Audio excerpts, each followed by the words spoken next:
If you had 1 hour to live and you still had the strength and means to do whatever you wanted to do, what would you do? Hello, I'm Eddie Lawrence, and I have a devotional thought for you. In the book of Hebrews, chapter 9, we're told it's appointed unto man once to die, and after this, the judgment. So the Bible's very clear. We have an appointment with death. We're going to die. And I don't mean this to be morbid today, but I do mean it to be serious. We're all moving toward that point. And for believers, it's simply a transition to be absent from this body, is to be present with the Lord. But what kind of influence and legacy do you want to leave behind? Is there someone that you need to say something to and you haven't said it yet? Is there someone you need to forgive that you haven't forgiven yet? Is there something that needs to be settled that's still unsettled at this time? Is there something you and God need to talk about that you haven't talked about? I think that's really important. Who are the most important people in your life?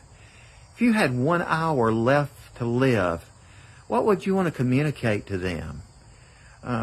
What would you want to say to them?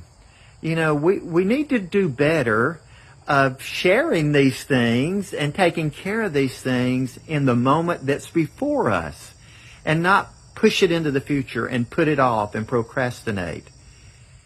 Because too many times I've talked to people who are on in their years to hear them express their regret. If I had it do over, I would spend more time with my family. I would be more open with how I feel about my loved ones. I would spend more time in prayer. I would spend more time in the Word. I would get more serious about serving God.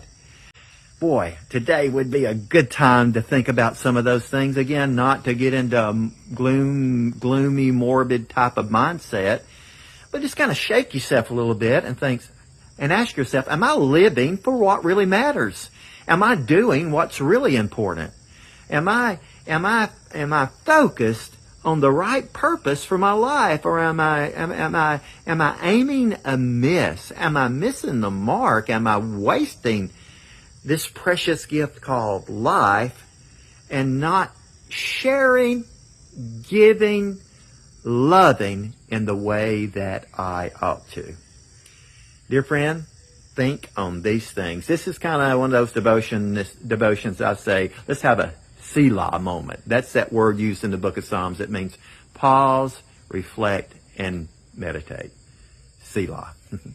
Thank you for spending this time with me today.